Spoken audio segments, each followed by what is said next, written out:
Estudio número 13.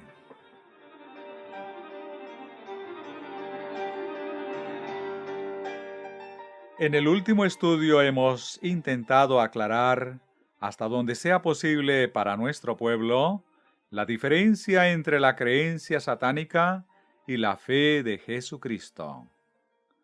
La diferencia entre justificación por las obras disfrazada de justificación por la fe y su genuina contraparte. Ese ha sido el objetivo, y recordaréis cómo lo presentamos. Eso nos llevó al tema que está ahora siempre ante nosotros, que hemos de tener la enseñanza de la justicia, de acuerdo con la justicia. Y eso puede darse, como vimos ya, solamente según la idea de Dios sobre la justicia en lugar de la nuestra. Y hemos de tener la mente capaz de comprenderla, que es sólo la mente de Jesucristo. Quien no tiene la mente de Cristo, quien no se ha negado a sí mismo y a todo lo que es y tiene, y recibido la mente de Cristo en lugar de ello, no sabe, ni puede saber en qué consiste la justicia o justificación por la fe. Puede profesarla, puede asentir, puede pretenderla, pero siempre sin conocerla, ya que nadie la puede conocer con la mente natural. Vayamos a la Biblia y leamos dónde habla al respecto. Primera de Corintios 2:14. El hombre natural no percibe las cosas que son del Espíritu de Dios, porque para él son locura.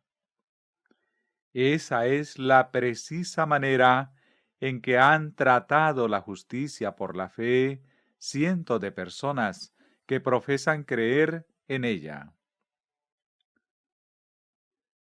Pastor Lewis Johnson. Los sacerdotes de la Iglesia del Estado en Escandinavia la predican de ese modo. Sí, los católicos la predican así. Con la mente natural no puede ser de otra forma. Y eso sucederá siempre con aquel que no posea la mente de Cristo. Pero el que no posee esa mente no se da cuenta. Cree que está en lo correcto. Cree que ha captado la justicia de Dios que es por la fe. Lo que tiene no es tan bueno como para evitar que esté siempre necesitado de añadirle parches y remiendos. Pero aún así piensa que eso es justicia por la fe. El hombre natural no percibe las cosas que son del Espíritu de Dios, porque para él son locura, y no las puede entender, porque se han de discernir espiritualmente. Por lo tanto, ¿puede alguien conocer la justicia de Dios con la mente natural? Apelo a vosotros. No presto atención a quiénes sois, si habéis oído jamás sobre Cristo en vuestra vida anterior. Tomad ahora ese versículo, analizando qué es lo que dice. ¿Cómo puede alguien conocer la justicia de Dios con la mente carnal, con la mente de Satanás? ¿Podrá? No, contesta la congregación. ¿Puede la mente de Satanás conocer la mente de Dios? La ley de Dios es la justicia de Dios expresada en letras, en palabras, en los 10 mandamientos. No sé de ningún adventista del séptimo día que esté en desacuerdo con eso. El problema es que muchos procuran obtener la justicia de Dios a partir de la ley, mediante la ley. Otros, por el contrario, la obtienen sin la ley, por medio de la fe de Jesucristo, para todos los que creen en Él, porque no hay diferencia. Ahora, y significa ahora, aparte de la ley, se ha manifestado la justicia de Dios, testificada por la ley y por los profetas. La justicia de Dios por medio de la fe de Jesucristo, para todos los que creen en Él, porque no hay diferencia. Romanos 3, verso 21 y 22. El que la obtiene de esa forma, la posee realmente. No obstante, todos estarán de acuerdo en que los 10 mandamientos expresan la justicia de Dios en palabras. Los designios, la mente, de la carne son enemistad contra Dios, porque no se sujetan a la ley de Dios, ni tampoco pueden. Romanos 8, 7. ¿Cómo podría entonces la mente carnal conocer la justicia de Dios? ¿Cómo podría la mente carnal sujetarse a ella? No puede, dice el Señor. Por lo tanto, el que tiene solo una mente carnal, el que conoce únicamente el nacimiento natural y carece de la mente de Jesucristo, no puede conocer la justicia de Dios, que es por la fe de Jesucristo.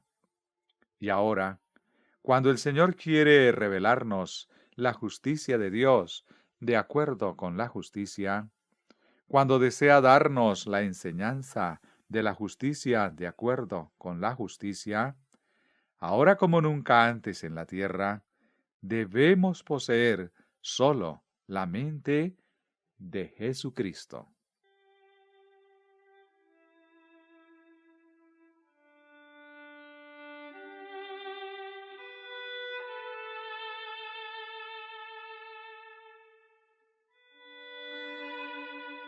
Los designios, la mente de la carne, son enemistad contra Dios, porque no se sujetan a la ley de Dios, ni tampoco pueden.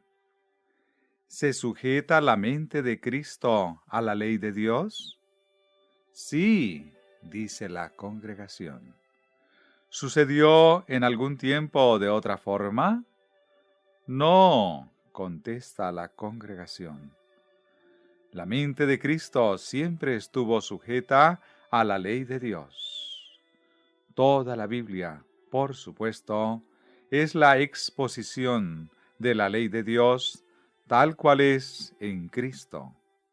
Por lo tanto, ¿acaso no estuvo siempre la mente de Cristo sujeta a la ley, a la palabra de Dios? Sin duda alguna. Allí donde fuera leída la palabra de Dios, ¿cómo la recibía la mente de Cristo? De forma instantánea. Nunca decía, me pregunto cómo es posible que sea así. Nunca dijo, bien, pienso que eso significaría tal cosa. ¿No lo podéis imaginar diciendo, ¿no exageras un poco en la lectura de ese texto? ¿No podrías modificarlo un poco? ¿Se sintió alguna vez contrariado por lo que la Biblia declaraba sobre alguna cosa? ¿O por lo que el Señor dijese? No. Allí donde se presentara la palabra del Señor, la mente de Cristo respondía instantáneamente. Hermanos, podéis, y todo hombre en el mundo puede conocer y tener ese preciso tipo de mente.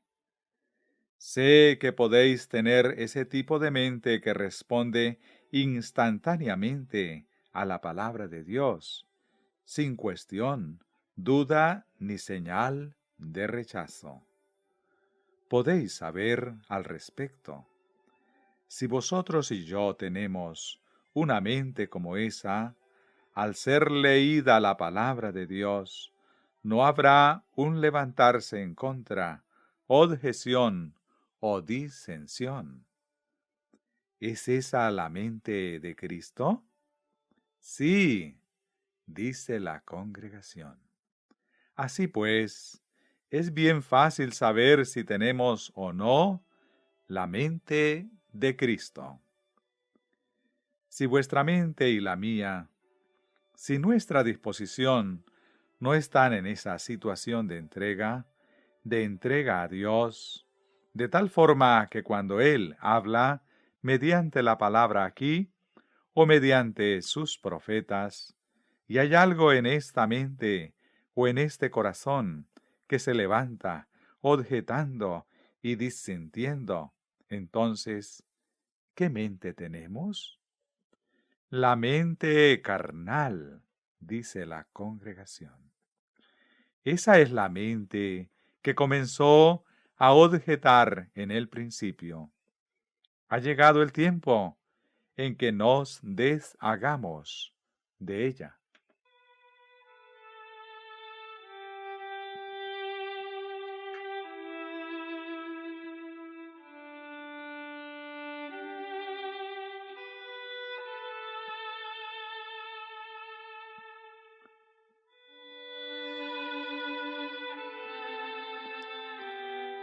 Pero afirmo que podemos tener ese preciso tipo de mente que, allí donde hable la palabra de Dios, responde inmediatamente.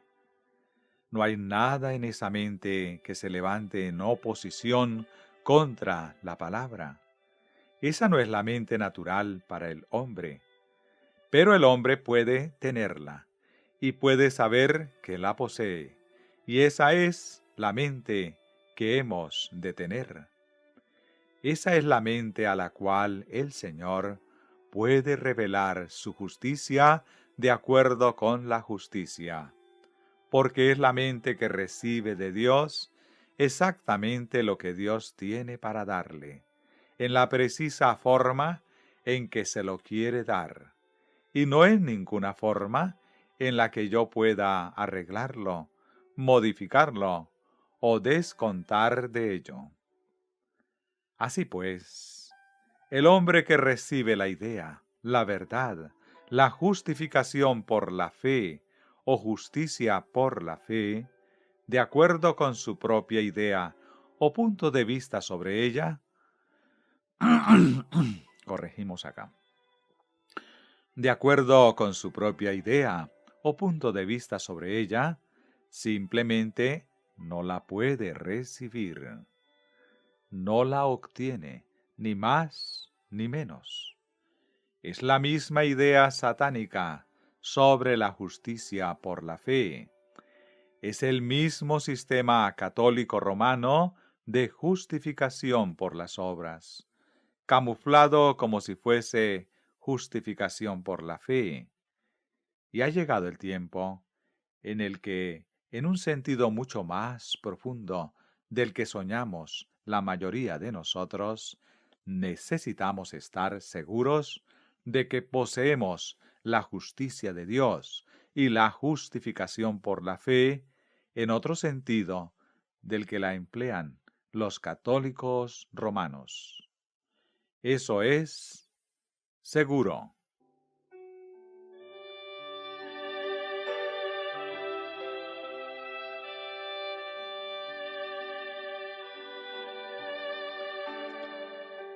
Leeré uno o dos pasajes que nos conectarán con lo que consideramos anoche. En Testimonios para la Iglesia, volumen 1, página 186, leo acerca del cual es el objetivo del mensaje a la Odisea. Está previsto a fin de despertar al pueblo de Dios, mostrarles sus reincidencias y llevarlos a celoso arrepentimiento, a fin de que sean favorecidos con la presencia de Jesús y sean hechos idóneos para el fuerte pregón del tercer ángel. ¿Quiénes serán idóneos para el fuerte pregón del tercer ángel?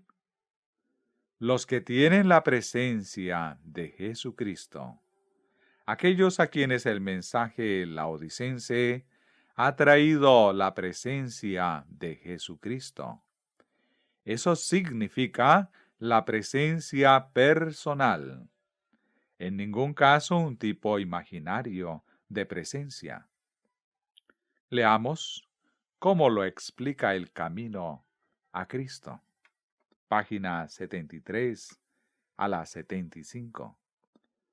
Cuando Cristo ascendió a los cielos, el sentido de su presencia permaneció con los que le seguían.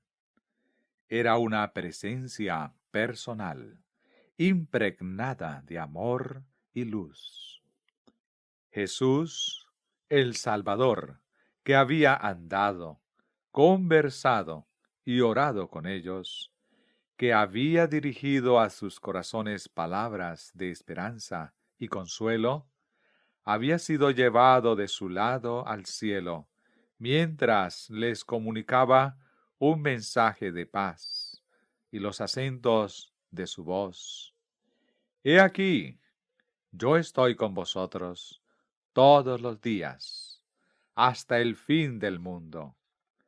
Les llegaban todavía cuando un coro de ángeles le recibió. Había ascendido en forma humana, y ellos sabían que estaba delante del trono de Dios como amigo y salvador suyo, que sus simpatías no habían cambiado y que seguía identificado con la humanidad doliente. Estaba presentando delante de Dios los méritos de su sangre preciosa. Estaba mostrándole sus manos y sus pies traspasados para recordar el precio que había pagado por sus redimidos.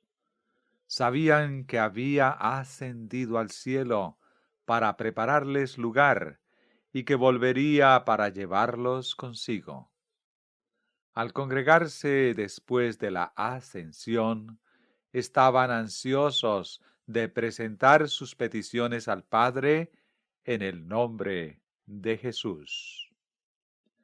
Magnífica reunión de oración, ¿no os parece?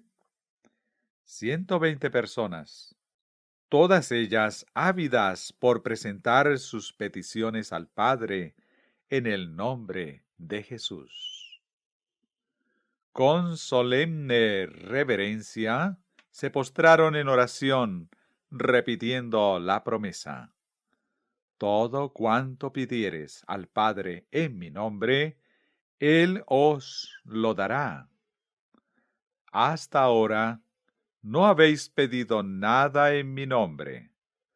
Pedid y recibiréis, para que vuestro gozo sea completo.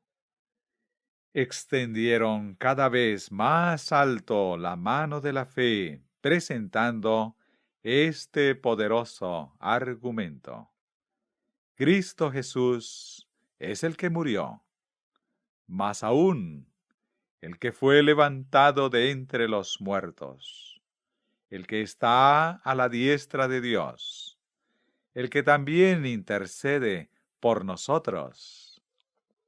El día de Pentecostés les trajo la presencia del Consolador, de quien Cristo había dicho: estará en vosotros. Les había dicho además: os conviene que yo vaya, porque si no fuere, el Consolador no vendrá a vosotros, mas si me fuere, os lo enviaré. Y desde aquel día, mediante el Espíritu, Cristo iba a morar continuamente en el corazón de sus hijos. Su unión con ellos sería más estrecha que cuando estaba personalmente con ellos.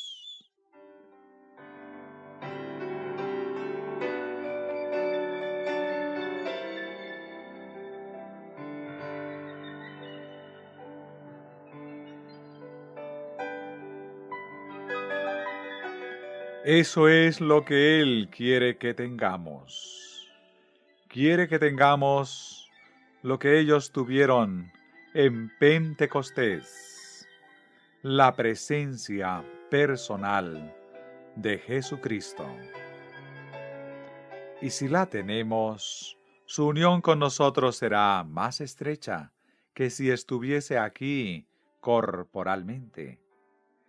Quiere venir más cerca de vosotros y de mí de lo que estaría si acudiera a estas reuniones cada noche y se sentara entre nosotros.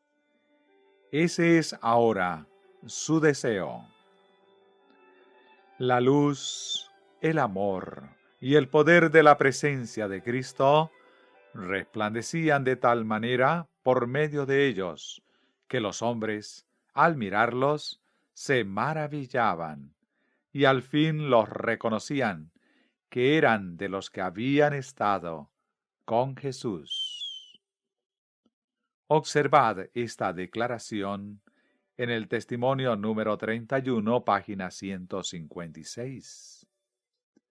El mensaje, llevado en el amor de Cristo, teniendo siempre ante nosotros el valor de las almas, arrancaría, hasta incluso de los mundanos, el reconocimiento. Son como Jesús.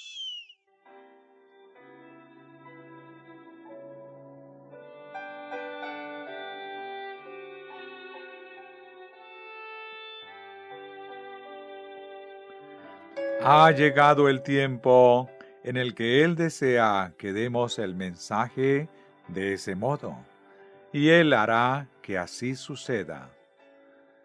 Si los que profesan hoy su nombre no le permiten venir en su plenitud, a fin de que puedan llevar de esa forma el mensaje, Él encontrará un pueblo que lo hará. Es el punto en el que ahora estamos. No podemos perder más el tiempo. Todo lo que Cristo fue para sus primeros discípulos, desea hacerlo para sus hijos hoy, pues en su última oración, que elevó estando junto al pequeño grupo reunido en derredor suyo, dijo: No ruego solamente por estos, sino por aquellos también que han de creer en mí, por medio de la palabra de ellos. Oró por nosotros y pidió que fuésemos uno con Él, como Él es uno con el Padre. ¡Cuán preciosa unión! El Salvador había dicho de sí mismo: No puede el Hijo hacer nada de sí mismo. El Padre, morando en mí, hace las obras. Si Cristo está en nuestro corazón, obrará en nosotros. Aquel que está tan ansioso y atemorizado porque no le permitan obrar o porque vayan a destruir todas sus obras, si Cristo mora en su corazón, encontrará obras por hacer. Hermanos, no estéis ansiosos acerca de las obras. Encontrad al Señor Jesucristo, y encontraréis las obras, más de lo que podéis realizar. Amén, contesta la congregación. Pero el problema viene cuando las personas fijan sus mentes en las obras, obras, en lugar de fijarlas en Jesucristo a fin de obrar, y así resulta todo malogrado. A Satanás poco le importa cuánto profese una persona creer en la justificación por la fe y la justicia por la fe, con tal de que su mente esté puesta en las obras. Ese es precisamente el pensamiento puesto ante nosotros anoche, en la definición de la fe que quisiera hoy recordar. El Camino a Cristo, página 63. Cuando hablamos de la fe, debemos tener siempre presente una distinción. Hay una clase de creencia enteramente distinta de la fe: la existencia y el poder de Dios, la verdad de su palabra, son hechos que aun Satanás y sus huestes no pueden negar en lo íntimo de su corazón.